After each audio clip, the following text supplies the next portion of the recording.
Since Season 2 just started, we dropped some brand new merch for you. When getting your new merch, go to oneshotmoviepodcast.com and use code SEASON2 for 10% off your order. Welcome back to the One Shot Podcast. I'm your host, Vincent. And I'm Johnny. Welcome back. This is episode 11. We are so happy to be here. And in this week's episode, we're going to be doing Tick, Tick, Boom. Oh, I thought you wanted me to say it. No. Okay. That's okay. Yeah. You did the intro, so I got to introduce the movie. That's fine, I guess. It's okay. Guess that's our thing. Yeah, sure. So, how was your morning? Very uneventful. Yeah? Really didn't do much. In the process of moving out of the dorms? Yeah, just kind of packing everything up, getting it ready to go. Yeah. It doesn't seem like I have a lot of shit, but then again, it does do. seem like I have a lot of shit, so Yeah. it's like... I know, I gotcha. But, I just told you this before we started recording. I was on my way here, and I got pulled over. Yep. I was going a little too fast. I was in a rush because I got out of work a little late, so... Always late, this guy. Always late. I know. We try to start recording at 4 o'clock. This man... It is 4:12 at the moment, and we just started. So. It's okay. It's all right. Yes. Normally, I'm always early to everything, but I work right before I come here. I work always before I come here, so... Yeah. Fridays, I'm always early. So. No, I get here before you. Yeah, but I'm still here before we start recording. Yes. Or supposed to start recording. Supposed to. So, anyway. Yes, so we are doing Tick, Tick, Boom this episode. This is rated PG-13, has a runtime in 1 hour and 55 minutes. And I didn't know this, but it was in select theaters on November 12th, 2021. Yeah, I didn't know that either. And then it came to Netflix on November 19th.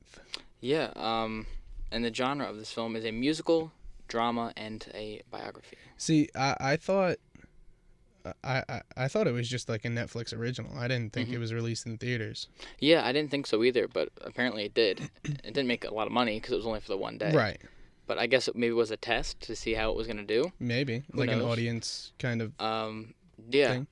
I don't know. But this movie's obviously about Jonathan Larson, and before we jump into the movie, I wanted to talk a little bit about him, and for those who don't really know much about him and his story. Yeah. So pretty much he was born February 4th, 1960, and then he ended up dying January 25th, 1996, and he died of a aortic aneurysm, and some believe that it could have been caused by Marfan syndrome, which he had, and it's, from what I've read, it is believed that if the aortic aneurysm had been properly diagnosed and treated, he would still have survived and maybe been alive today, which is kind of sad. But he was an American Tony Award-winning composer and playwright who lived in New York City and authored musicals including Rent and Tick, Tick, Boom, which we are here to talk about today. Yes. And these musicals tackle serious issues such as addiction, homophobia, and the AIDS pandemic. And his artistic vision and goal was to fuse Generation X and the MTV generation with the world of musical theater in his work. And the mission was accomplished by Rent, which was awarded the Pulitzer Award? Pulitzers? Sure. Pulitzer Prize? Pulitzer Prize. That sounds right. For drama, and won 4 Tony Awards, which is pretty huge. So, yeah, he was a really big influence in the musical industry. Yeah. And I really enjoy musicals. I was in musicals in high school, as we talked about in the episode of The Godfather. And Breakfast Club. And Breakfast I know Club. that because I'm still struggling to edit that as we speak. So yeah, we talked about that a little bit and my history of being in my high school musicals. But yeah, I enjoyed this film a little bit. But I want to talk about his most popular musical, which was after he passed away. He never got to see it, He actually passed away the day this was being, what's the word? Brought to life. Yeah. It was actually the first show on Broadway. Yeah. He actually passed away that day. Which is really Or the upsetting. day before, one of them. Yeah, I think it was the day before. But Rent is a rock musical with music and lyrics by Jonathan Larson, and it is based off the... I don't even know how to say this. Giacomo Puccini's... Puccini, yeah. 1896 opera. La Boheme? Sure. Yeah. It's like Bohemian Rhapsody. Sure. And it tells a story of a group of improvised young artists struggling to survive and create a life in Lower Manhattan's East Village in the thriving days of bohemian Alphabet City, under the shadows of HIV and AIDS. And the beginning of this little thing I just read here, it kind of sounds similar to the story of the film, yes. of Tick, Tick, Boom. So it's kind of the But connection there. like I think after Tick Tick Boom, the play he wrote I think he probably went back and he was like, oh, okay, I can do this now. Yeah. Like it's probably a better story, and he worked it in that way. Exactly. Than in Tick Tick Boom. Yeah. But yeah, that pretty much is a little just overview of who he was and some of his really most important work. Rent. Every time I say Tick Tick Boom, I think I have a stutter. I'm not kidding. Like every time I say, what the hell is that? It's okay. But do you want to tell us the plot of this film? Yeah, sure. This film follows John Larson, a young theater composer who's waiting tables at a New York City diner in 1990s while writing what he hopes will be the next great American musical. Days before he's due to showcase his work in a make-or-break performance, John is feeling the pressure from everywhere, from his girlfriend Susan, who dreams of an artistic life beyond New York City, and his friend Michael, who has moved on from his dream. Sorry, I fucked that up. Who has moved on from his dream to a life of financial security. Amidst an artistic Gotta catch my breath here. It's okay. Amidst an artistic community being ravaged by the AIDS epidemic.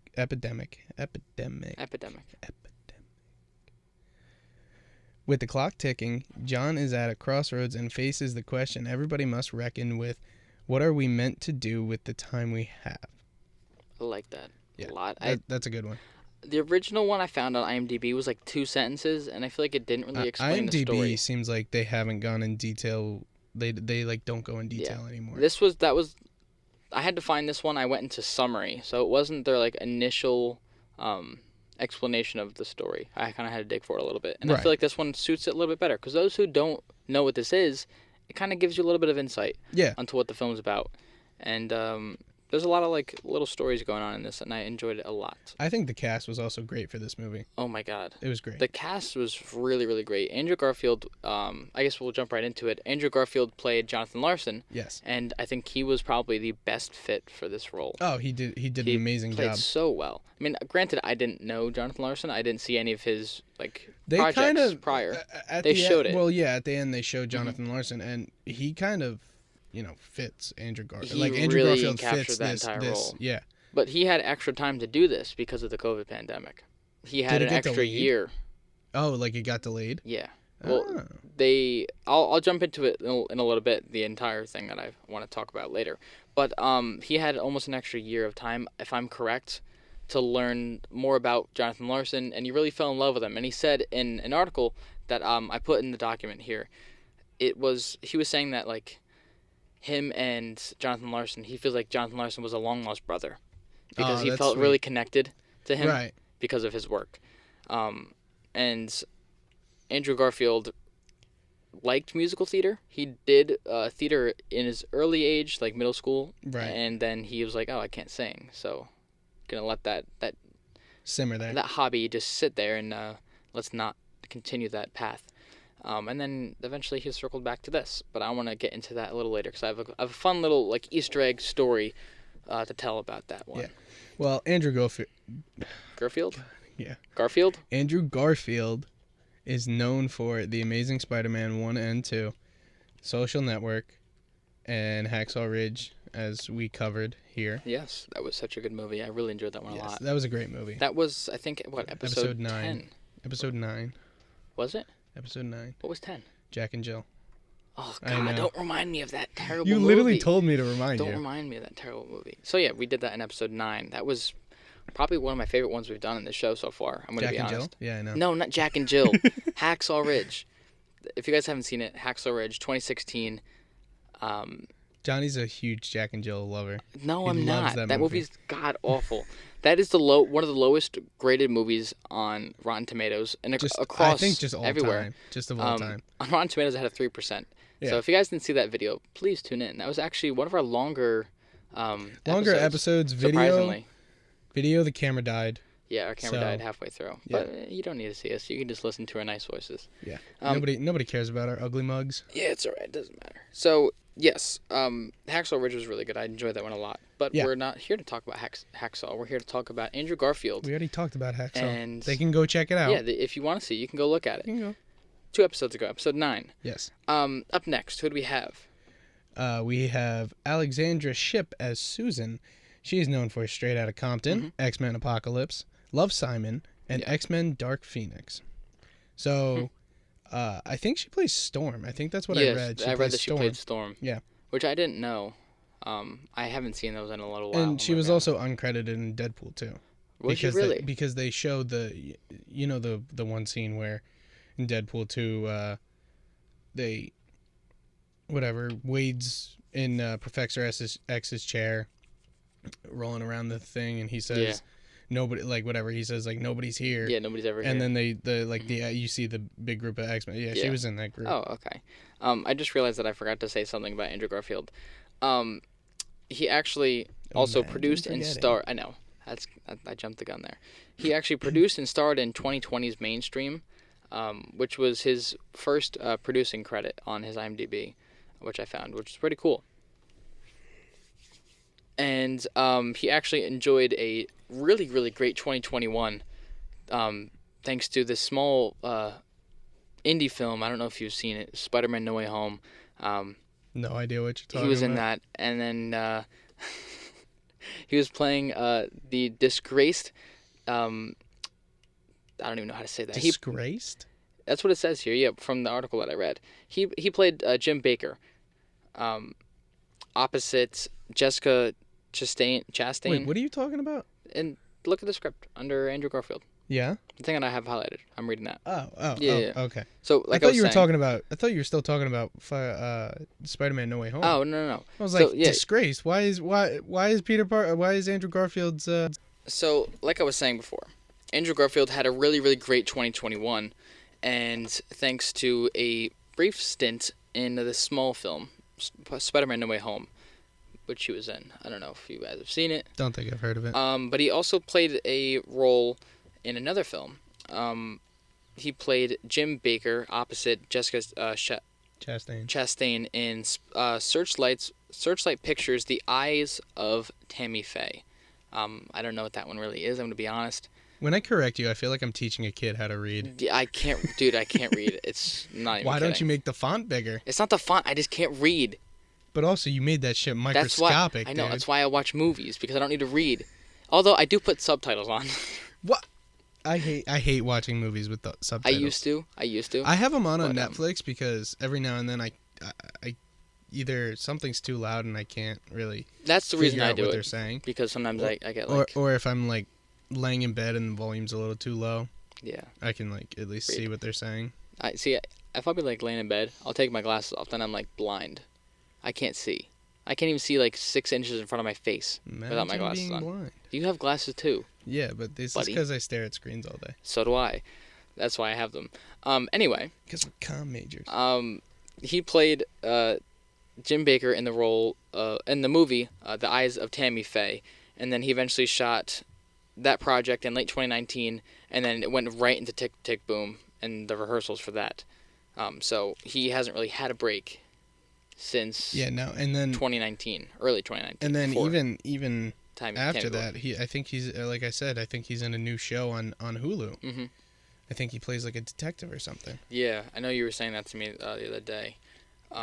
But up next, we have a pretty good character here, which I liked in this film. Robin De Jesus, I think, as Michael. He is known for his roles in Fat Girls, Gun Hill Road, Elliot Loves, Hairbrained, and Milkwater. None of which I've actually ever heard of. Never heard of any of these. I don't know if they're smaller films, just not blockbusters, but they might be. Not sure. I've never heard of them. So That's for Michael. Yes, and up next we have Vanessa Hudgens as Karessa. She is known... Sounds like Vanessa. Wow, not like I said that last night when I was doing the script. I know. Crazy. Man loves stealing my jokes over here. Mm-hmm. Loves it. I do. She... fucking asshole. She is known for High School Musical 1, 2, and 3. Mm-hmm. Machete Kills. Have you seen that? No. I haven't either. Yeah, no. Okay. Dog Days. And Bad Boys for Life. I saw that one. I haven't seen Bad Boys. What? I know. I'm going to walk out soon. I know. It's why we do the movie pod. There's so I gonna can watch movies and learn about you'd have film. to watch all 4 of them. I know. So maybe I'll do it over the summer. Now that I have time. School. I have like 3 days left of school. And then I'll maybe watch some more movies when I have more time. Deal? Mm-hmm, sure. Deal? We're shaking on it right now. Right. We're shaking on it right now. Ew, you fucking weirdo. Oh, God. Next he's going to lick me. No. It's weird. No, that won't happen. Up next is Joshua Henry as Roger. And Roger is his, like... He's like the backup slash singer. like he's like backup slash kind of like not assistant singer, but like co-singer. One of the ensemble singers. Yeah, essentially. Yeah. But that's really all we see him in. Music guy over here, singer over here. But that's really all. The only role we see him in. We don't see him like hanging out with people that much in the film. Only at the party scene after the dance. Yeah, exactly. But he's known for his work in Sex and the City. You know, sorry, getting off topic again. Sex and the City. I always thought it was Sex in the City. The show is Sex in the City. Mm-hmm. The movie is Sex and the City. See, why would they do that? I don't know. That's so confusing. And now there's a reboot. Oh, God. Anyway. Which is called a completely different name. It's not even... Oh, my God. It's not even... I don't even know what Sex it is. for the City? I don't know. Let's look it up. Hold on. Oh, God. We have to... Yeah, so while you look that up, I'm going to keep going. He is also known for his work in Winter's Tale, American Renegades, and Virtue, none of which I've seen again. Not like a lot of these actors and actresses, they're good. They're just not in anything huge. This is the stupidest title ever. No. Oh, no. I'm nervous. It's... And Just Like That. What? So I guess it's Sex in the City and the City and Just Like That. That's so dumb. What the fuck? That's so dumb. I don't understand. My mom was a huge fan of that show and like... No, and she's watching the reboot and any. she's like... She's pissed. I'm not going to say anything, but she's pissed about the show because... I have not seen that. Apparently they off somebody literally within the first episode. That's fantastic. Yeah. Who do we have up next? We have Bradley Whitford as Stephen Sondheim. Sondheim? Sondheim? Is it? I don't know. I don't know. All right. He is known for Get Out, The West Wing, Saving Mr. Banks, The Cabin in the Woods, The Good Guys, and TV shows like The Handmaid's Tale, 2nd and 3rd season. Yeah. Have you seen any of his like major projects? I've seen Get Out. I haven't seen Get Out. You haven't seen Get Out? No. Really? Wow. Classic. You haven't seen that movie? That's not like a blockbuster hit. I know, like Bad Boys was like... I know. I'm joking. I saw Get Out. It was pretty good, but it was okay. This guy thinks he's funny over here. Yeah, I am funny. He thinks he's funny. Funny how? If you haven't seen our Goodfellas episode, go and watch that. Episode 8 of the show. Yes. So yeah, that really wraps up the cast. Is there anybody that you would have liked to play somebody else in this? No, I think they all did their fair share. I think so as well. I think they all did a really good job. Honestly, and like totally honest, I think that there's only really one main character of this movie. Like anyone else could have played anybody else in this. Oh yeah. Maybe Vanessa Hudgens couldn't have been played by anybody else. Yeah, because her vocals were she was really really strong in this movie. But I think anybody else could have played anyone else. Yeah, I mean, they could have recast Susan. They could have recast Michael. I think Michael was very, very well done. I think he was. I mean, like, he was a very good. Say they put somebody else in any of those roles except for Andrew and Vanessa, I wouldn't have. Yeah, I think it would have been the same story. Like it wouldn't have mattered. Exactly. I mean, it's a true story anyway. Right. But I feel like it would have been okay. Yeah. But nothing against these actors. I think they all played their roles really well. It's just I feel like, But like they could have been it was played it by was other so people. it was so focused on Jonathan Larson Yeah, that like you wouldn't have noticed. like his supporting actors. Yeah. It didn't really matter who they were. It Exactly. was just That's Yes. true. But the director of this film is actually somebody that we all know kind of well as of the last few years. Lin-Manuel Miranda. Great guy. Met him. No, I'm kidding. Really? Oh, he's actually my neighbor. I live right next to him. Oh yeah, do you know? Yeah, no, I'm kidding. Um, he's I would actually, love to meet him. He that'd seems be like a pretty really cool. funny and Yeah. like interesting guy to just talk to. Yeah, Like and just he- kind of sit down and have a chat with. That's true. I noticed he was actually in this film as well. Yeah. He was I a put chef. that in there. Yeah, he was a chef. Man, stealing didn't all know. of my I didn't know you put it. ideas. I didn't know you even put it in here. Brother, it is under Easter eggs. I know. Well, it gets Easter eggs. I didn't say where he's in this film.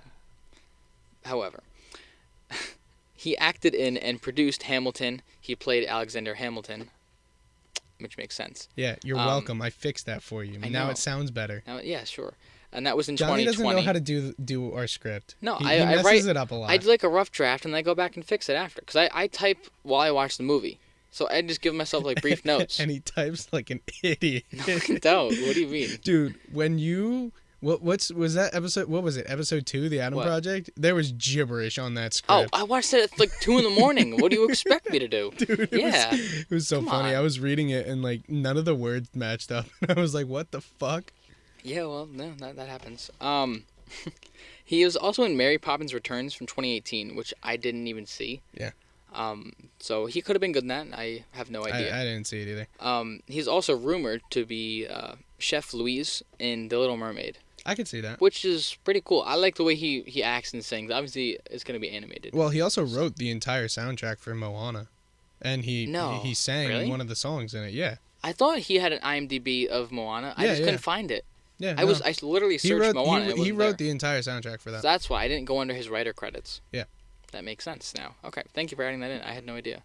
Well, I saw you didn't put it, and I was like, this man's gonna steal the rest of my stuff. Might as well say this. There you go. But something I also liked, probably my favorite one of his projects, his major projects, In the Heights from 2021.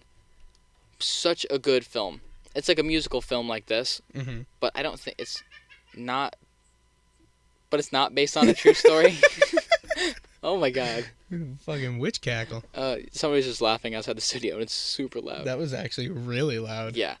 But In the Heights, 2021, I absolutely loved. Me and my girlfriend watched it a couple times, actually. Such a good film. And, well, maybe one day we'll get to that. Yeah, maybe. But we'll see. If you guys haven't seen that, really, really go see it. I think it's on HBO Max. I think for next semester when we come back, Mhm. we have to start branching off a little bit more. Yeah. Maybe do some more horror. Do a little horror because we veered from horror for this Yeah. kind of I guess season/semester. Yeah. I mean, I guess if you want to call it. Well, we really only started Right. like a month and a half ago, so halfway through the semester. Right. Technically. So I think for next semester, for you guys, we're gonna try to kind of veer off a little bit more, Yeah. do a little horror, do a little more maybe if we get requests, indie films, An whatever, animated film, something. Yeah. Because like, if you guys I want to do see want to us start. talk I do about want to start something, doing animated films, Yeah. or like Into the Spider-Verse, or like kind maybe, of- The Lion King, like, and maybe it's your favorite childhood film. yeah, Let us know if you want to see something like that. If you have a horror film or a comedy film you want us to watch, like, let us know. Yeah. In the comment section. Let us know. yeah. In the comments there's on so the many good YouTube, movies. or DM us on Instagram at One Shot Movie Podcast Official. If you call it that, that's a mouthful. Yeah. But yeah, let us know because there's so many good Don't films ask that we me to want to spell do. We have a ton on our list, but if you want We us literally just keep changing. Like we literally just. we haven't been keep- following the list. We've just been like we've been going adding. off topic. We've been adding Yeah. to the list. But yeah, that's interesting. There's a really good horror. I guess you would call it horror Mhm. because it's not. It's kind of thriller, but it's more horror-ish. Yeah. It's with De Niro. Really? It's called Hide and Seek. It was on Hulu for a little bit. When but did now that come it's out not. recently, or you like I think a long time ago? 2019. Oh, so yeah. 2018, Oh, okay. 2019. Interesting. Let me see. Hide and Seek. So one thing I noticed until you find that, unless you did just find it. No, I didn't. No? Oh, Okay. wait. 20th Century 5. Hold on. So, throughout this, I'll be referring John a lot, and obviously my name is Jonny. So when I'm referring to John, it's the character Jonathan Larson. I'm just abbreviating it as John because he was called John a little thanks. bit. Think we could have figured that out. I know. I'm just saying. Came out in 2005. Dude, you were off. I was off. 15 years, but brother. I just watched 14 it. years. I just watched it this year, and it was okay. really good. It held up well? Really good. Okay. That works. That was a mind fuck too. Yeah? Yeah. I'm telling you, you'd probably like it. It was really good. Yeah. Oh, speaking of mind fucks, I saw Doctor Strange. Yeah. Are we gonna do spoilers or no spoilers? It doesn't matter. I just wanted to say that I was confused on a lot of it, and it was mid as shit, dude. This movie is average. The thing was, it's good, but it's not like the thing great. was it didn't live up to the hype Not that at everybody all. was creating about it. Like Spider-Man: No Way Home had an immense amount of hype. Don't get me wrong. The movie was really good, but Yeah. but the hype created behind this movie was that it was going to be the best movie ever, the best Marvel film, and that we're never gonna see the multiverse the same again, which we clearly are. Yeah, no. I don't know. I just didn't love it. I liked Yeah. it. It was good. There were certain people that I liked in this film, if Right. you know what I mean, for those who have seen the movie. Yes. I liked those certain people that were in this film. Got something in my eye. I like certain people in this film, but I don't know. It just there was too much hype, and so everybody got their hopes up, thinking it was gonna be like the best Marvel film ever, but it really wasn't. I still think Multiverse of Madness trumps Endgame trumps Multiverse of Madness any day. Oh, of course. Spider-Man: No Way Home is on a completely different kind of playing field. I Because think of nostalgia value. That, but also just because it's not just a Disney Marvel film. It's a Sony Disney Marvel film. That is true. So that's something to take into account. So it's not like they had to buy the rights for Tobey Maguire and Andrew Garfield. They already had the rights to Tobey Maguire and Andrew Garfield. That is true. So it didn't really matter. Yeah. So I think it's just technically on a whole different playing field because of that. One thing, how have we not done that yet, by the way? No Way Home? Yeah. I don't know. Maybe we'll do that when we come back. Yeah. We'll see. But I want to... We'll probably do both of them when we come back. That would be a good idea. Yeah. I want to jump into some visual effects here because this film actually had some, and I didn't think it would. Yeah. Meaning that it was like it's a musical. Yeah. And there was visual effects, and I was actually really surprised because some that I've seen in the past it's just like a regular musical. They don't like have visual effects, things entering the screen that are like animated on and stuff, so on and so forth. But I was really surprised, and I liked a lot of it actually. I don't know if you want to mention some things first before I go. Yeah. So when John writes on the notepad, we see it on the screen in his handwriting. Yeah. Which I did like as well. It was very, very cool how it was done.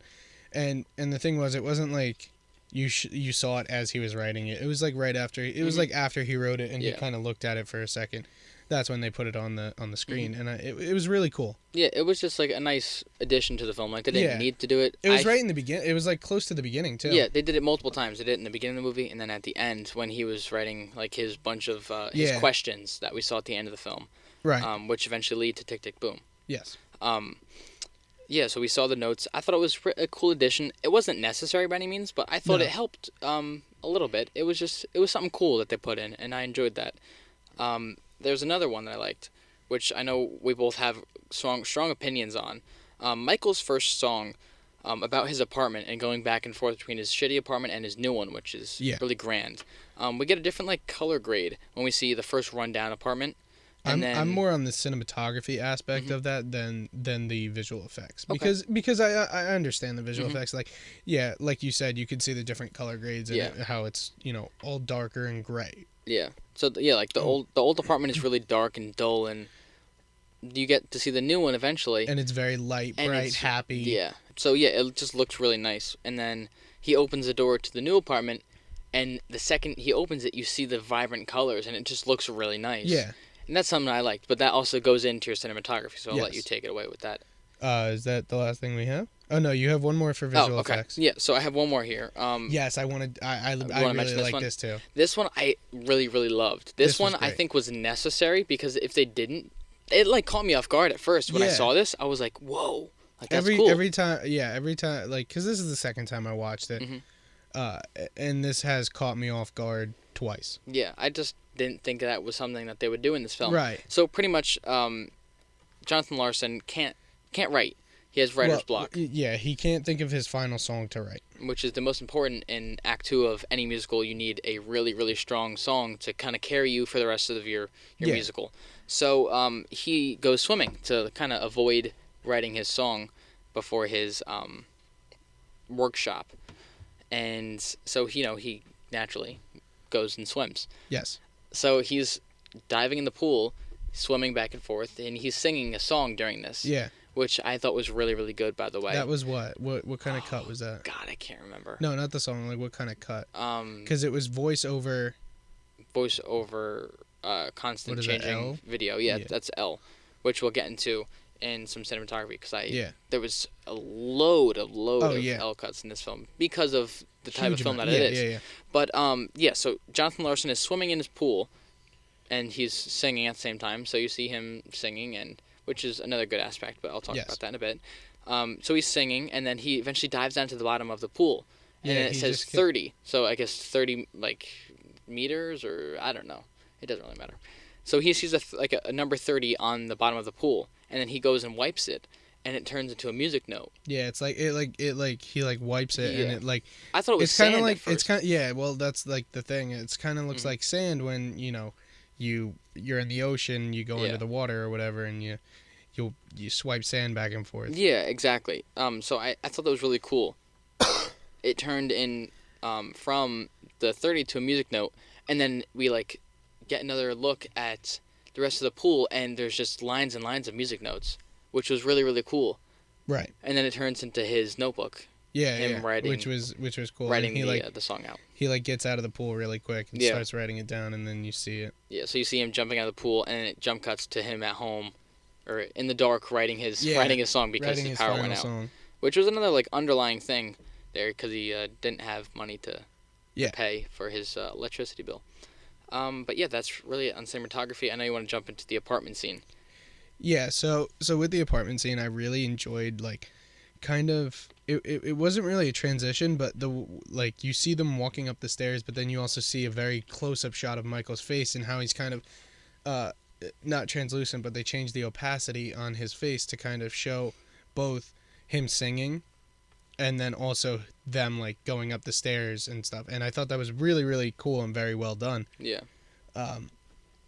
But yeah, I mean that scene in general was just really good. The whole scene, it was done really, so well. Really good. They showed totally different point of views. Like I said, they showed the door opening, and then you see the new apartment inside of it, which I just thought was a nice wrinkle to it, which was cool. I don't know. I like that song a lot. I don't know I can't remember the name of the song. Yeah, I don't know. But it's just when Michael's singing about his new apartment, and then comparing it to the really shitty one. So, this scene, this movie, right off the get-go, it gets your attention, and it kind of holds it. The opening sequence of the film is an old camcorder recording. So the resolution's tiny. It's something that you don't normally see in a movie nowadays, because everything's 4K and looks fantastic. And then you get to this film, and the first scene or sequence is a little old camcorder. Right. Which I thought was a nice attention grabber, because you're okay, where is this going? Yeah. It was very, very, very good. But it makes sense because they're trying to show old, quote unquote, old footage of Jonathan Larson, which was being portrayed by. Yeah, and then before he even before he starts singing, mm-hmm. he's talking about his apartment, and they do a quick tilt down, mm-hmm. and then they kind of stop the camera real quick. Yeah, I like that. And I really like that because it kind of shows the kind of how heavy the bookshelves are. Yeah. Because he talks about how the bookshelves are bowing in on themselves, mm-hmm. and that quick tilt down is a very good representation to show kind of weight. Yeah. Because they also did this in Civil War. Well, mm-hmm. they didn't really do the same thing, but yeah. But something similar. Rhodey's suit is heavier than Tony's. Yeah. So when Rhodey lands, it's a harder fall. The camera shakes more than when that's Tony so lands. Yeah. That's so genius. That's why Marvel's the best. Yeah, that's Marvel's great. Best, bro. But with that bookshelf thing, I want to talk about that for a minute. I think they did it as a representation of his mental ability and him struggling, because in the beginning of the film they show, like, they mention it, like the bookshelves are falling in, they're caving, and then at the end of the film they're like really, really caved in, and he has to, like, I think, I could be wrong, but I think he like put something underneath it to almost like hold it up. I might have been wrong. Remember. It was late when I watched this last night, but you can see it slowly like getting more like it's hanging more. I don't know what do you call it. Yeah, and then they also use another tilt down to show the play that he wrote.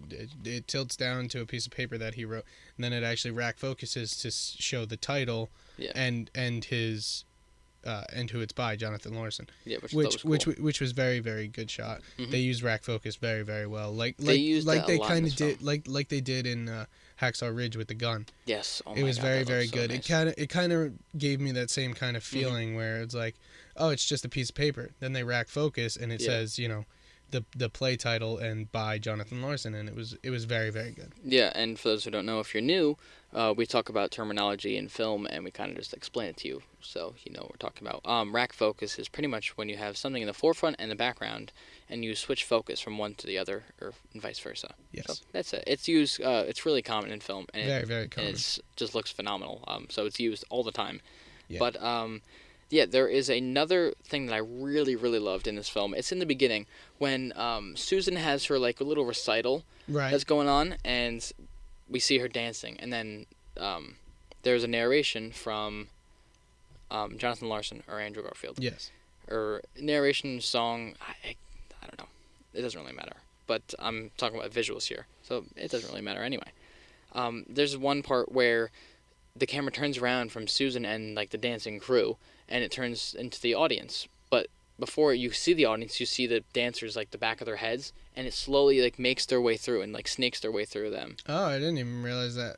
And that is done by a jib camera. A jib camera is pretty much a camera that's on a big arm, so it's mechanically controlled. There was also another scene with a jib that I wanted to talk about. It's literally like while they're singing, the jib is kind of going up and out. Yeah, and the thing is, you see a lot of jib cameras used probably on like SNL or like late night shows or maybe even the Ellen Show, stuff like that. And it kind of shows the camera people. Yeah. But like it doesn't matter. It's just kind of like a very cool shot, and a lot of them use it a lot. A lot of like late night shows or yeah, no, definitely it works that a so lot. well. Yeah, any kind of TV show uses it. A lot of like news channels use it because when they're showing their people at the desk, then they'll like at the beginning of the show they'll start out really wide, and then they'll slowly zoom in, and that's what this scene does well that I was talking like about. Like morning shows do it too. Yeah, exactly. Yeah. And in this film they do that really well. In this dancing scene, it goes from the dancers and it slowly zooms in on Jonathan Larson, Andrew Garfield, and then all of a sudden you see it's just a shadow surrounding Andrew Garfield. Yeah. And it kind of like surrounds him in just darkness. We actually have a jib camera here. Yeah, we do. Yeah, I've noticed that. Which is really cool. We just don't use it for much. You can be trained on it. Really? Al will train you on it if you ask him. Yeah. Maybe I'll have to do that one day. Yeah. Yeah, I just think the jib camera was used really well in this film. Jib shots were really were crisp. Great. I mean, it wasn't just a jib. It was special, like some sort of effect that they put behind Andrew Garfield because they added a light onto him. Right. Because at the end of the dance, the lights turned on. Right. So it was darkness around him, and then it slowly just went away. The darkness, and the lights turned on. So I don't know. I thought that was really, really neat. I like that a lot. The beginning of the film really grabs your attention because it's the first song, 3090, which is Fire. The best song in this entire film. It's great. It's just so good. It's so awesome. So good. It's actually amazing. The movie just starts out fast paced. It gets right into the song, which is important. So I just love that a lot. And the way that they jump cut to Jonathan and Michael practicing 3090, while the song is playing is just done really, really well. That was amazing. I actually love that so much. The whole like sequence of that that song, it's fast paced, and one thing I really loved about a lot of the songs that they did in this film, they would jump back from, they'd be in present time, which is like his recital with his Vanessa and Roger and like the rest of their band. Yes. And then it would jump back in time, telling you like how it was all created and the story behind it in a way. Which was very well done. Yeah. And this isn't a full circle like we Mhm. said. This is actually just kind of A straight line. a straight line with flashbacks. Yeah, but one thing I really enjoyed about this film, it was the way that they didn't make this a success story. They could have continued this and gone into Rent, which was his Right. most popular show, which is still being ran today. Over 25 years later. Every now and then it's on Broadway. They had a 25-year anniversary. I looked it up last night. Gotcha. But it started in, I think, 92. I could be wrong. Something like that. Don't you have it on here? I don't think I do. But they have this story. It's a story of failure. It's not a story of success. They stopped it at his point of him not getting anything out of his workshop. Well, but technically, it wasn't a story of failure. I mean, in a way, it was. In a way, it was, yes, but at the same time, it was a story of kind of perseverance and kind of giving everything your all. Because what he learned from this was to keep writing and just write the next one, write the next one. Because Rosa tells him that. And look where he got it. Yeah. Look where it got him. No, that is true. But I just feel like it was better this way than telling, and next he wrote Rent. Right. And then it jumps into Rent. Right. Like, I feel like it's a nice way to do it. Because most stories nowadays, or not even just now, all time, they're always predictable a success and story. Successful and And given this was based on a true story, I think this was the perfect way to do it, to not go and talk about Rent after. I mean, they mentioned it and how long it ran on, and so on and so forth. But it wasn't the main thing. Exactly. They talked about it in the credits. They show it in the beginning and then they show it at the end. It's not like this whole thing is about Rent. No, and I think this was the reason why it was really successful, this film, was because it was something a little bit different. Right. Like, we know his whole story. We know how Rent came to be. But we didn't really know the full ins and outs of Tick, Tick, Boom and how he got to that. Because Tick, Tick, Boom is I think this movie is based on the play that he wrote, Tick, Tick, Boom. It's not but it also shows his backstory and of the play Suburbia that he did write, but also which was his baby. Yeah, but and then after Suburbia, he wrote Tick, Tick, Boom, and then he wrote Rent. So I think after the feedback from Tick, Tick, Boom, he went and he created Rent. Yeah. Which, if you guys don't know what Rent is, go ask your parents. Yeah, your parents are definitely. And if you're my parents, you guys know what Rent is. Yeah, exactly. So, there is a scene that I really liked, where Michael's talking to Jonathan about waiting outside for a director to notice him. Yeah. He said he would go at like 6 a.m. or 4 a.m. or something like that and wait for a director to notice him. And it was just really, really nice. It was on the rooftop of their apartment building. And they didn't need to have that by any means. No. But it just looked so crisp. All the shots that were done on the rooftop were really, really nice. So Come in. We will have you on quick. Everybody come say hi because you just made a lot of noise. Oh. This is Johan. What's going on? He's one of the main people that actually helped us start this podcast. Oh man, don't do that. yeah, come on. I pride myself in helping these guys out with whatever. But honestly, most of the credit goes to him and Justice. Yeah, huge help with this show for helping us out here. Yeah. If it wasn't for these guys, I don't think we'd actually have a podcast up and running. Yeah, no, definitely not. Well, you'll probably hear my wonderful soothing voice relatively soon, but I'll let these guys. That is true. Yes. Continue with what they're doing. Happy listening. Yeah. Yeah. Thank you. Thank you so much. Thank you, Johan. Thank you. But yeah, I was talking about Jonathan and Michael talking on the rooftop. And that shot was just really, really nice. It was done well. Like I said, all the rooftop shots were really good. A lot of them were done at nighttime. Yeah. If not all of them were done at nighttime. I think all of them. Because there's only two. Yeah. There's only this one and the one with Susan, right? Yeah, but they show the one with Susan a few times. They kind of recycle it. Oh yeah, well that's just in different ways. Yeah. But it was just done really nice. Like they used the rule of thirds, which is the screen broken up in 9 parts, and they just put the actors in one section of the screen and leave the background of New York City and the rest of it, taking the majority of the screen, and it was beautiful. Like it wasn't a nice part of New York City by any means. It was. Right, but it was okay. It was still very, but it looked very really, well really done, nice. Very beautiful. I don't know. I liked the rooftop shots a lot. Not specifically this one with Michael and Jonathan. That was my favorite. My favorite one was the one with Susan when they were holding each other at one point.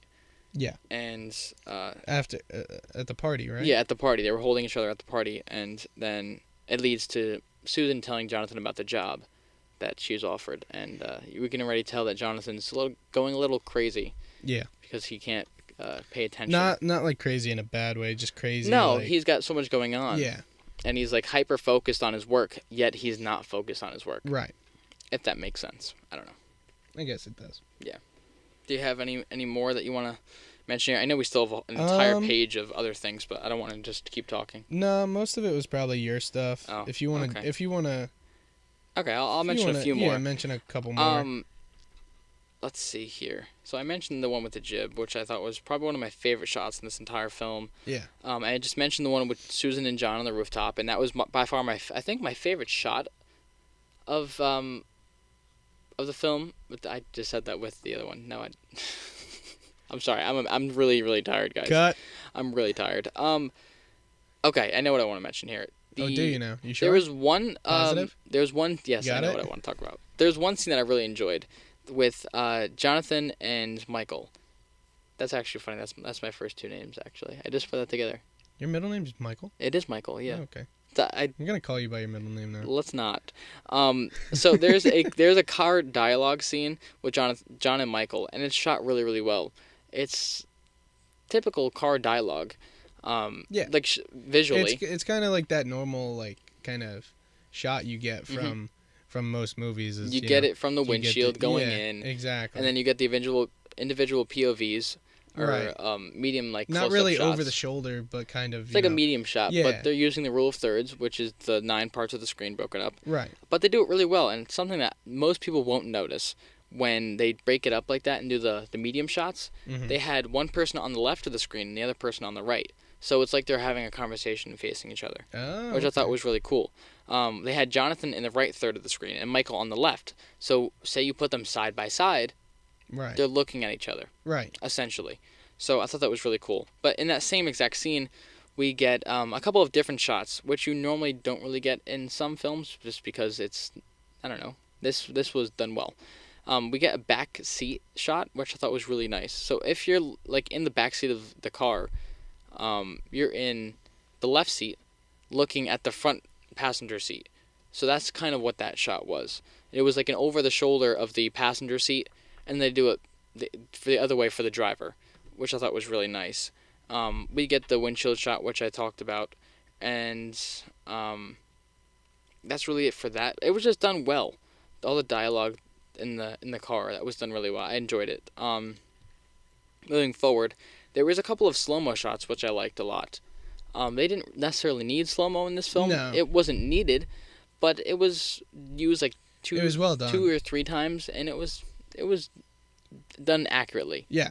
I liked it. Very, very well done. There was one more. I know I'm rambling here. It's fine. But Take one over I the have podcast, to talk about. Do it by yourself. It's fine. One I need to talk about. The Sunday brunch scene with the Sunday brunch song. Yeah. That was amazing. Yeah. I really liked that one. I didn't expect that to happen. So they were singing, I think it was called Sunday Brunch. Yeah. I think that's what the song was. Probably. It just looked so nice. And then they're singing in the diner, the Moondance Diner, which we'll talk about later. But they're singing in the diner, and eventually Andrew Garfield turns around and is looking out the window or something like that. And eventually you just see him, like, not actually pushing the wall down, but like you see his arms going to push the wall down. Right, and the wall's and the already wall falling. just falls down. My sister sent me a TikTok about that, of how they filmed it, and I can't remember what it was. But like they like, I think it took them a while to shoot that whole scene. Yeah, no, I could believe that. It was done so well, and so the wall falls down, and then eventually it turns around. So we're looking in the diner with the wall down. Yeah. And then Andrew Garfield or Larson is on some like pedestal. He's on a little higher circle than everybody else, and they're all standing on the wall of the diner, and it just looked so nice. They had a nice, really, really wide shot, so you saw the entire diner, you saw the Moondance sign, and then it had at the end of the song, you see a sign that comes down that says Sunday, and then it kind of like glistens. Yeah. It looked really nice. Speaking of that scene, there's actually a lot of cameos in that scene. Is there really? A lot. Of different actors. Oh, yes, because you mentioned that. We'll get into that, but Yeah. but like even the two that I mentioned, Mhm. there are so many more. Like Really? almost every single person in that scene has something to do with Broadway. Really? Yeah. Oh, that's so cool. Yeah. I just want to talk about one more thing, and then we can jump and move on forward. You sure? Yeah. You okay? One more Okay. thing in cinematography. The last thing of this film, the credits. Normally people hate credits, and I mentioned this in, I believe, oh my gosh, I think it was the last episode, where certain movies do it well. It was Jack and Jill. Sorry, I didn't mean to Jesus. point at you like that. But Jack and Jill does this really well, where in the credits they show extra footage or old footage, and Oh yeah, we did talk about works super this. super well. Yeah. It keeps you focused on the film Yeah. while the credits roll, and they do it in this film, but instead of using extra footage, they use actual footage. We talked about it in Hacksaw because that was Was it based on a Hacksaw? true story. Yes, it was Hacksaw. I'm sorry. Even though they did do something in the credits for So Jack and it's Jill, exactly we the didn't same as this. we didn't talk about. Yeah. So yeah. Hacksaw is the exact same as this, Yeah. credit-wise. I feel like Andrew Garfield probably had a say, or at least a little bit of a say, because he was like, "Oh, I did this movie with Hacksaw. You might want to put the real Yeah. That's That's true. Because in Hacksaw, they don't mention, or they don't show him at all throughout the entire film. The actual Desmond Doss. Right. But in the end credits, they show the real Desmond Doss and his dad and his story. commander. Yeah. And so they talk about the real story a little bit. In this film, no, his brother. That was his brother. it was Hal. his brother. Yeah, his brother. Oh, okay. So yeah, they show them, and then in this film they show at the end real footage of Jonathan Larson, and they show him doing the one song. I can't remember. It's like the rap song. I can't remember what it was called. What? They show the real Jonathan Larson doing the rap song at the end. In the credits, Oh. I can't remember what that one was called. Hold on. I know we the have it up. soundtrack up. Yeah. I can't remember what it's called. Rhapsody? Yes. Yeah. I think so. I think so. It might have been that one. But I don't know, it was really really cool. How they it makes you feel a little bit more connected to the actual person Jonathan Larson rather than the fictional character portrayed by Andrew Garfield. Was it? Oh my God! Nice. You just have ads. That's nice. Love ads on YouTube. That's good. This one? No. I don't think so. Because it's a rap. It's the rap with the one guy. Yeah, no. No, it's not. That's that the either. actual Jonathan Larson Yeah. singing. I don't know what it is. Oh, so the other one wasn't Sunday Oh, Brunch. it was Play Sunday. Game. Yes, it was Play Game. That's what it was. Yeah. So they show at the end of the film the actual Jonathan Larson with the pink hat on sideways performing Play Game. And it was really cool because it makes you feel a little bit more connected to the character, and I like that a lot. Yes. So that's the end of my spiel on cinematography. You sure you good? Thank you all very much for being on the show. Good All night. right. No. Yep. Get out.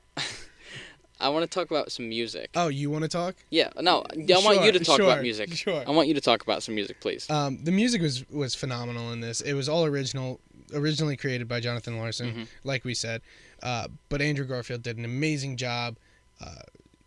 I don't want to say recreating it, but just kind of remastering it, I guess, for this film. He did an amazing job with it. We'll play some snippets for you, because this music is actually phenomenal. It's so good. I'm really really glad I watched it, just because the music alone was really fantastic. I think the most not important song, but the most known song of this entire film was 3090. Yes. And it really blew up on TikTok as well. Yes, and the thing I like so much about this is on TikTok they literally would play Jonathan Larson's 3090, and then they would cut to Andrew Garfield's, and I love that. And I'm actually trying to find it where they do it, so they so when it's not played side by side. Maybe I'll just play both of them. Mm-hmm. Yeah, that's fine. So here is Andrew Garfield singing.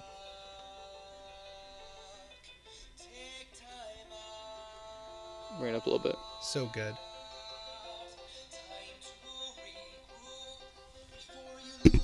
Oh man.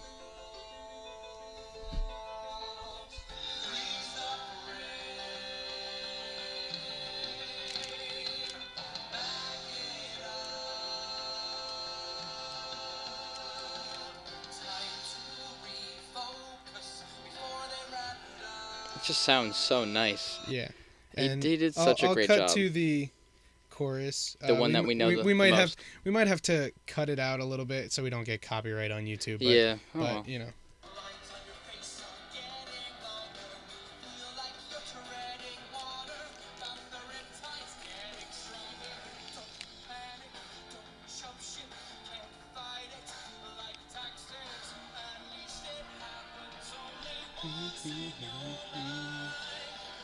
Singing happy birthday, but just wanna lay down and cry. We got him to sing, guys. We got Johnny to sing on the podcast.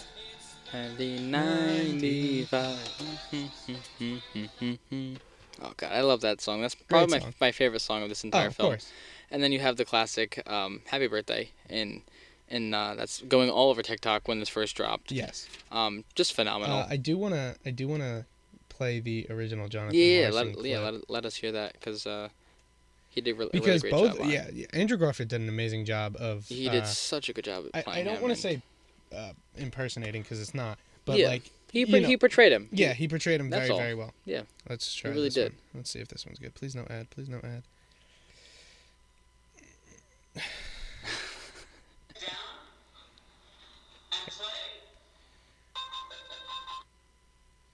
All right. Here we go. If it'll load. This was in 1980. 3090, John. Sorry, 1990. Oh my god. What an idiot. I'm sorry. It's my co-host. Well, you guys have to forgive the quality because, like we said, it's 1990s. It's a little old. I would love it if it would play. If the Wi-Fi was actually good in this room. Yeah, it stinks. But if we can't figure it out, definitely go watch it. Maybe we'll try to put it on the visuals for you guys. It was just so good the way it was done.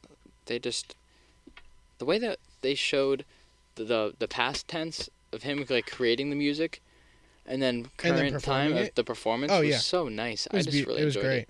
All the different visuals that we got during the performances were really nice. It kept up with the song. It was fast-paced, which I liked because a lot of these songs were fast-paced, and it just looked really good. Yeah, so we have the most famous song, 3090.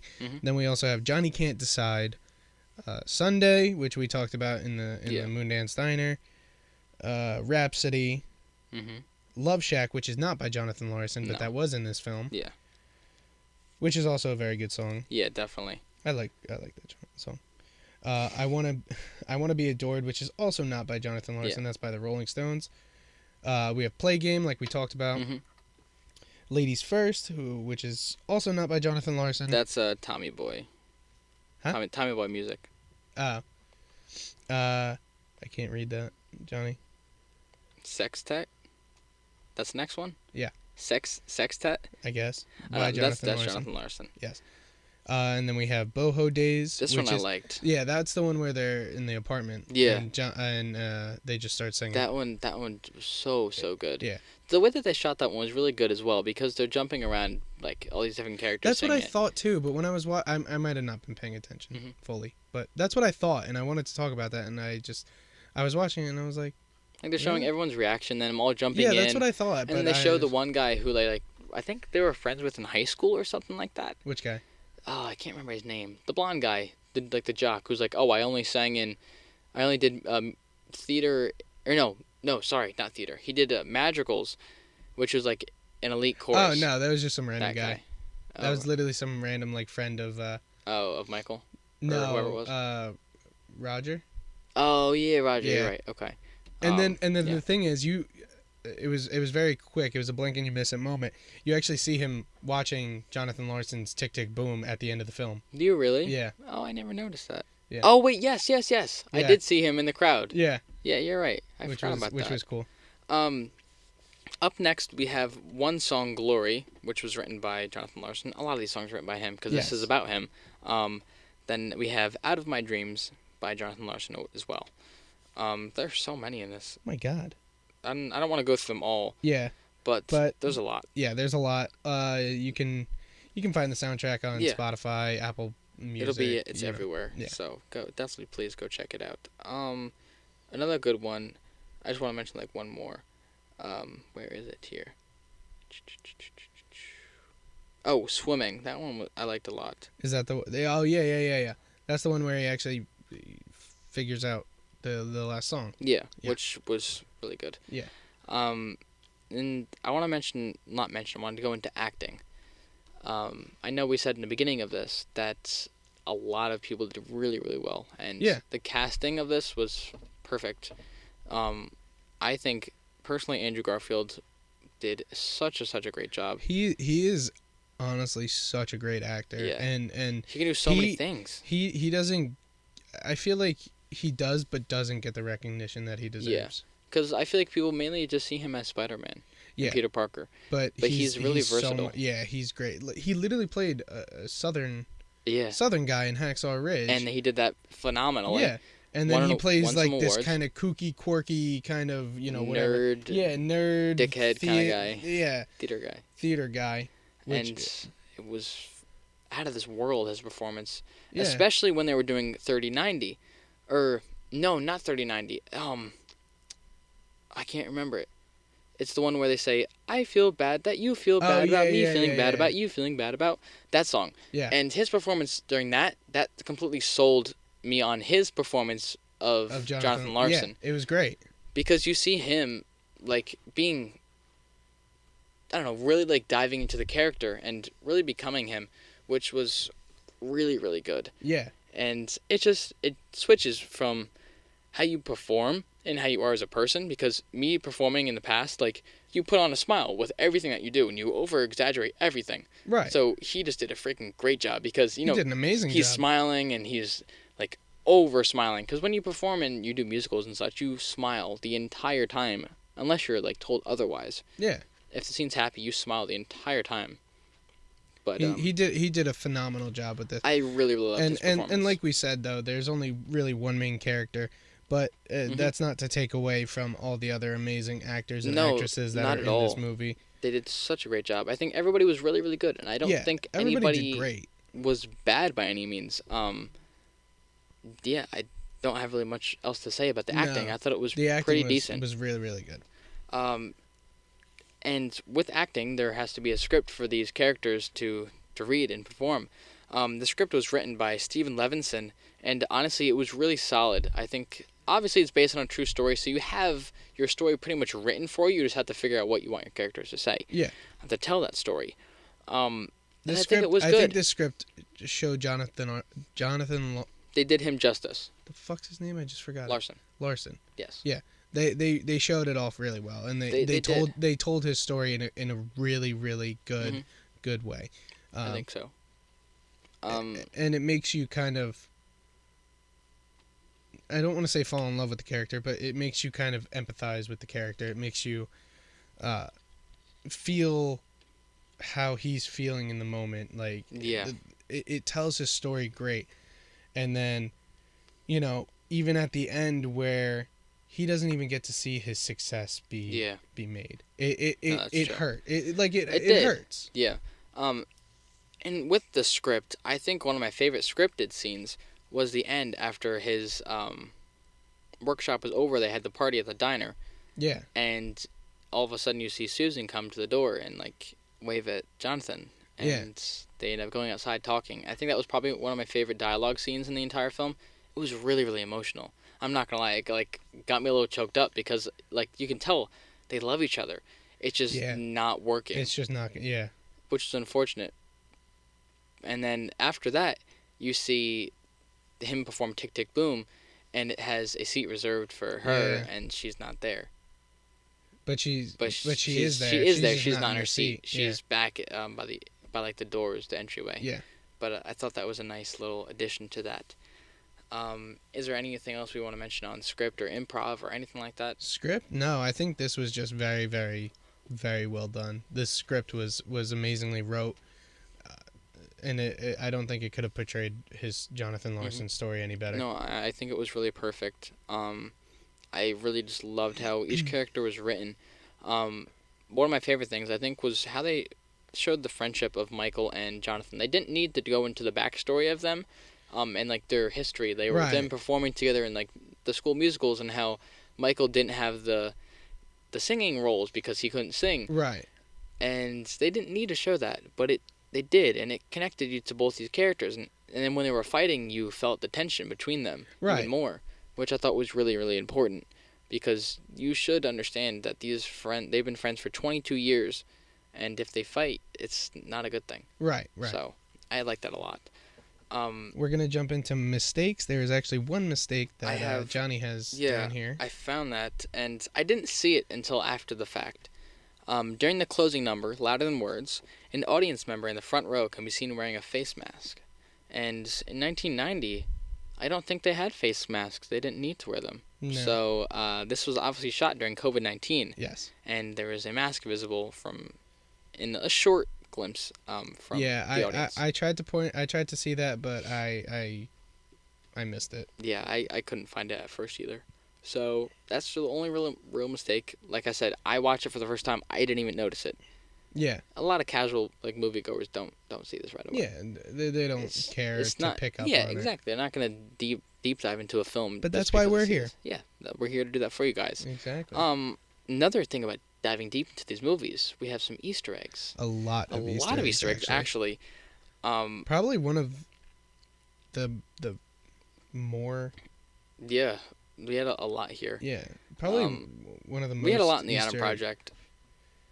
Yeah, that is true. Yeah. But this one, I like a lot. Go ahead. It's been on your mind. I know. Go ahead. I've been talking about this for a while. I'm not going to mention the first one yet. I'm going to talk about probably the most important one in this entire film that made this film happen. Andrew Garfield, before taking this role, could not sing. He did not know how to sing. He sang, but he wasn't good. And then he is eventually handed this role, or given this role after audition, obviously.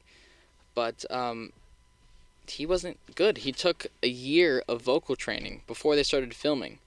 So he had to have had this role for at least an entire year before they started putting it on camera. Yeah, which is crazy. Like Johnny said, they got, in the beginning how he played in theater, he did that stuff, but he never got the role of a singing part because he couldn't sing, which for a non-singer in this role, for having a year to learn how to sing singing lessons, this is phenomenal. Yeah, Andrew Garfield did an amazing job. Amazing job. He really, really did. In an article that I read last night, it says that he tried to sing in theater when he was 14, but he got a non-singing role, and then he later failed miserably at singing at drama school, and so he put the ambitions of singing on the shelf until this opportunity came his way.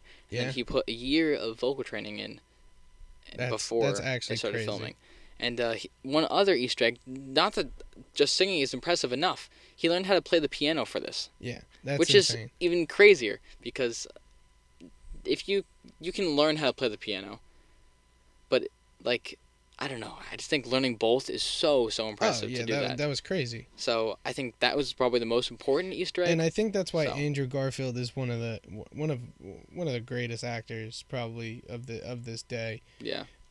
And people only really see him as the Amazing Spider-Man, which is kind of sad because he's so versatile. Yeah, exactly. And he's really a phenomenal actor, and I enjoy his performances a lot. And that's why we've done 2 out of the last 3 have been with Andrew Garfield in it. Yeah.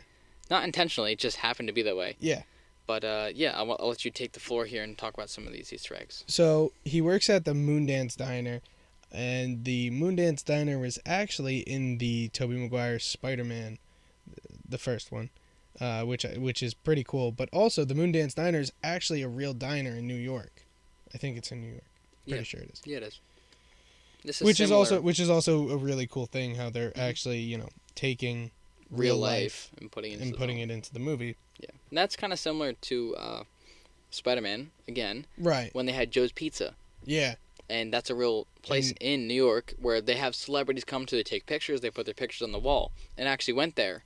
I went there 2 months ago, and I got to see it all, and it was really, really cool. Yeah, that was your Instagram post. Yeah. I put it on Instagram if you guys want to check it out.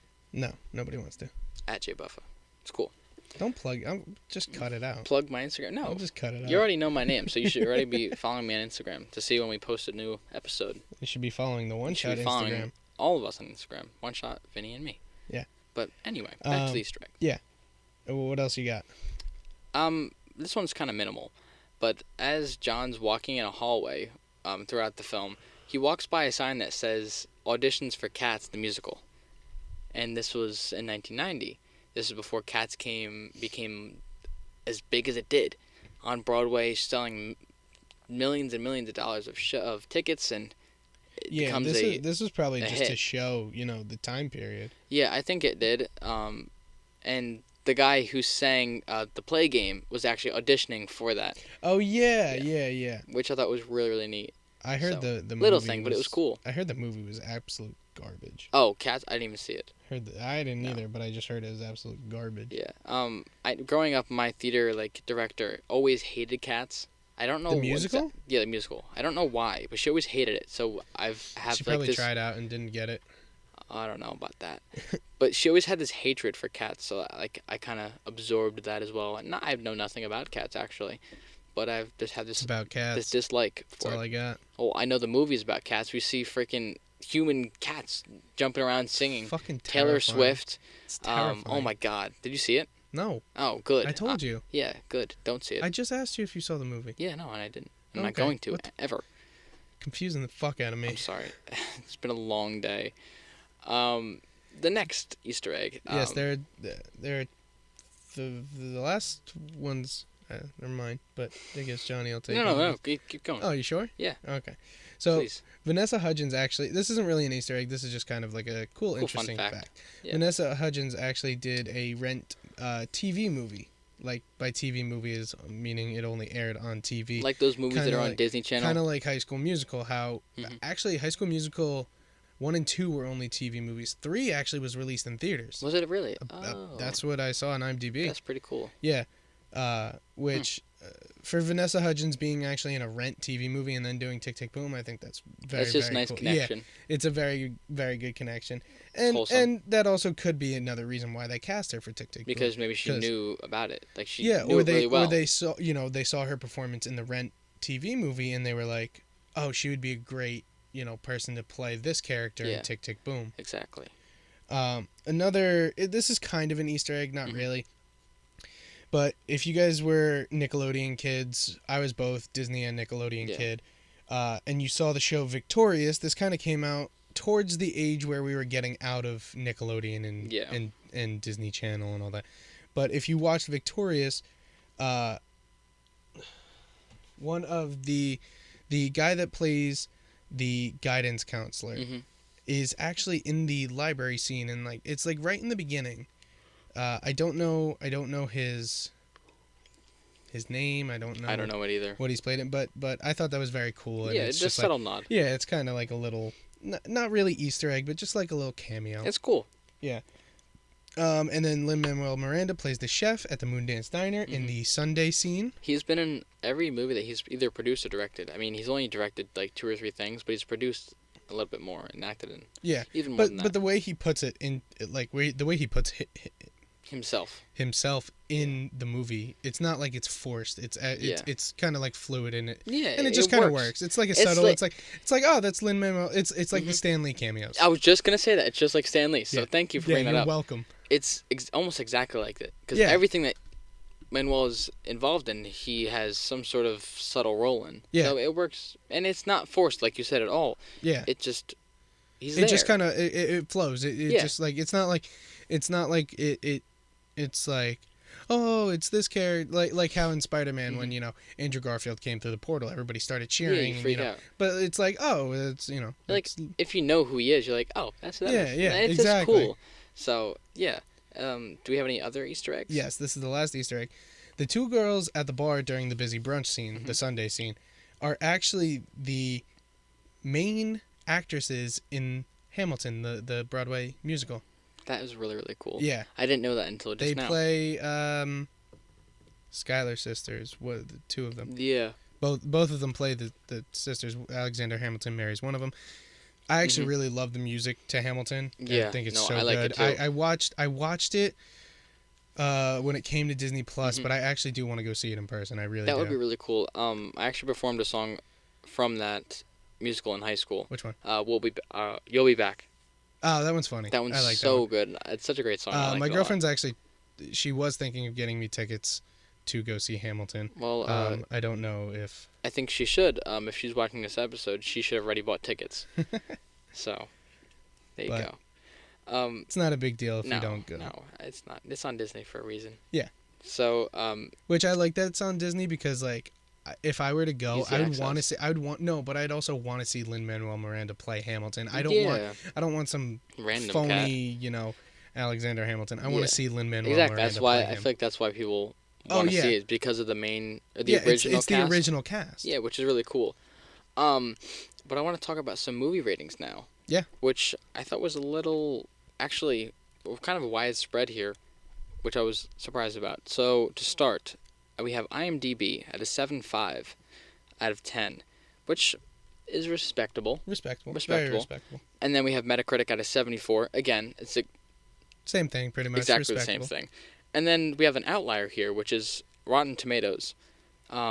It was an 87, It's a bit high. but the audience rating was a 96, That's a bit high. which is super, super high. It's a bit And high. that's part of the reason why this movie exploded on social media. I Yeah. think that's why the rating from the audience is super, super high. Yeah. I don't know. I think the audience rating for this movie is very, very high. Even the Rotten Tomatoes to me is high. It was a But- good movie. It wasn't great, Yeah, no. but it was good. Yeah. And this score from Metacritic and IMDb sounds about right. I'm Yeah. going to be honest. I agree with the two of them. I feel like Rotten Tomatoes is a bit too high. I Yeah. don't know about you. Yeah, no. Rotten Tomatoes is high. We're gonna jump into how much this movie made opening weekend and overall earnings, even though it was released Yeah, on Netflix digitally. Mhm. And we'll also talk about the budget here Yeah. too. So the budget for this film was $55 million. And with that, I'm surprised that they did some visual effects. You know Yeah. what I mean? So, That's true. I don't know. I thought it was cool. But I'm Yeah, surprised but with most that of that budget. money probably went to go paying I would Andrew assume Garfield so. and also probably the Vanessa. set. Yeah, Vanessa Hudgens, and also the set of the Moondance Diner Yeah. that fell because I'm pretty sure that That's took a probably lot of coin. Even for to make. the 2 minutes of screen time that I Yeah, had. yeah. It just looked phenomenal. Because how many times did you have to reshoot that? You yeah. don't know. Oh, I know. That probably a Yeah. ton. And lifting it back up, so on and Exactly. so forth. I'm sure that was nuts. But yeah, like we said, it was released on Netflix originally.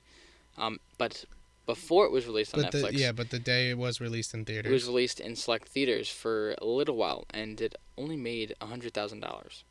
That's which is technically a lot of people. Yeah, no doubt. It's a lot of people. It made exactly $112,777. 777. That's usually a good luck number. Yeah, that's true. That's how you win the slots. But yeah, that was what it made, but it was only in select theaters, so it could have been in like one theater in this county, one theater in this county, like just to see what it was gonna look like over the country before it released on Netflix. Yeah. So I want to talk about some favorites here. My favorite song or scene is really the 3090. It's just honestly phenomenal. My favorite scene throughout the entire thing. We all saw it. We all love it. Yeah. I think it's probably the most well-known one of the 3090? entire... Yeah, 3090. Oh, yeah. I feel like it's the most well-known one out of all of them. And with that, you get a bunch of different shots, different angles, and you jump back from the past to the present, and it's just done really well. It's as simple as that.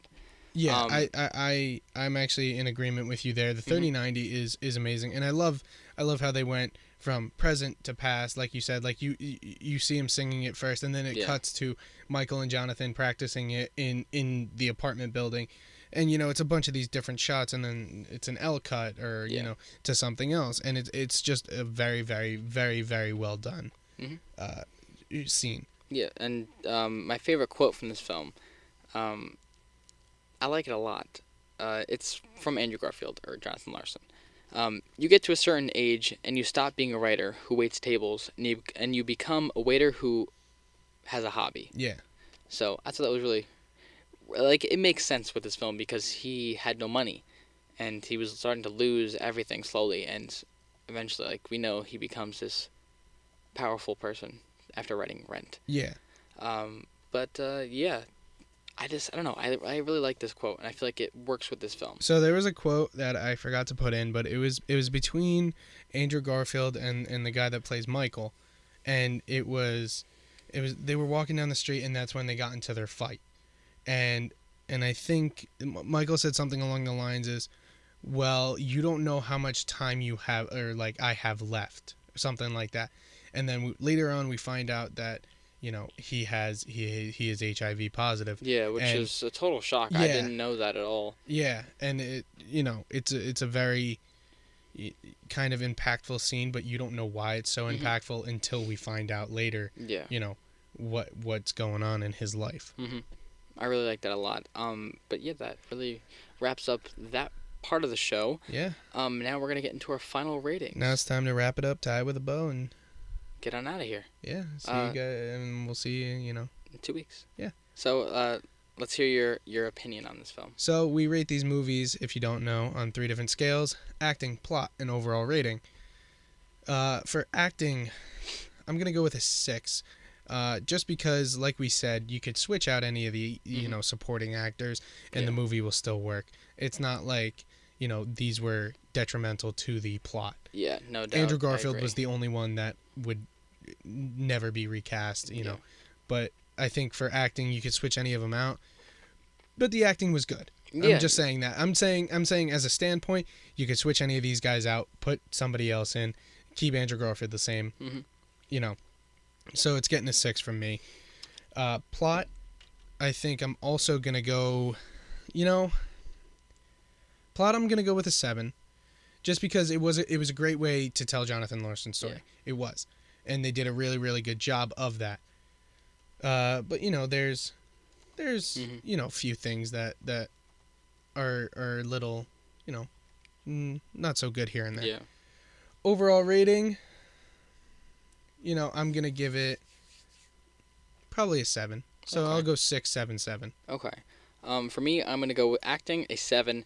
Like you said, you could have changed a lot of these characters, but I feel like Andrew Garfield and Vanessa Hudgens really carried this film. Right. I know there weren't really the rest were really minor roles, with the exception of the love interest, which was Susan. Right. I feel like those two, maybe you can even make the argument for the lady who played Susan.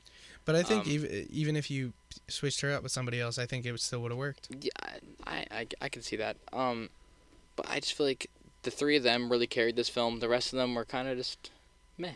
Yeah. They weren't bad at all. I don't think they were bad. But it's it's not like know. they made their role so prominent that they wouldn't be recast. Yeah, exactly. So with that, I'm going to give it a 7. The plot of this film, I'm going to give it an 8 because I loved it.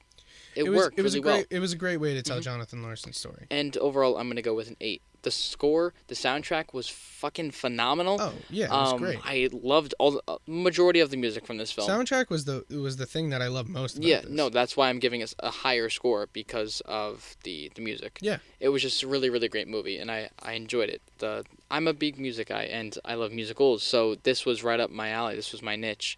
And it was really, really well done. So my overall rating is an 8 for this film. It was great. It was really, really good. If you guys haven't checked it out, you guys can watch it on Netflix now. I think if it's still on there when this comes out.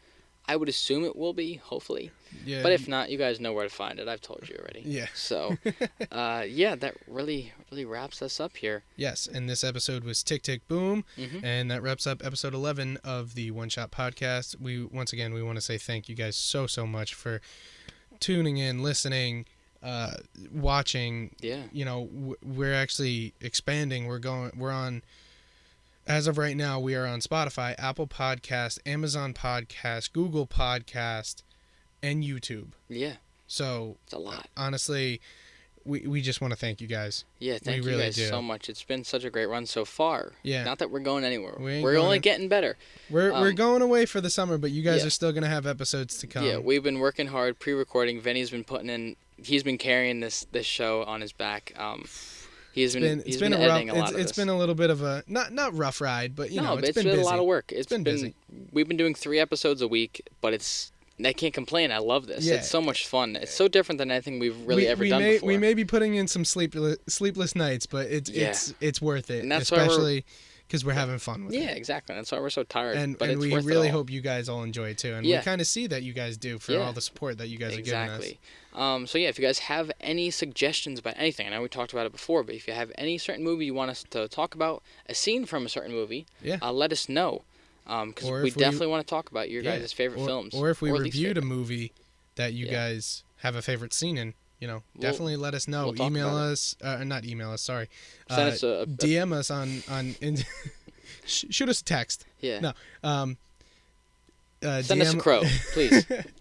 DM us on Instagram at One Shot Movie Podcast Official, and then you could also go to all of our links from there. Yeah, linktree, TikTok. I feel like we Instagram. should make a Twitter so people can tweet at us if we Maybe really want to. down the line eventually we can. Maybe get there. down the line we'll even do some live shows. Yeah, that would be pretty cool. Maybe an Instagram live. Yeah, I would like that. That'd be pretty fun. Yeah.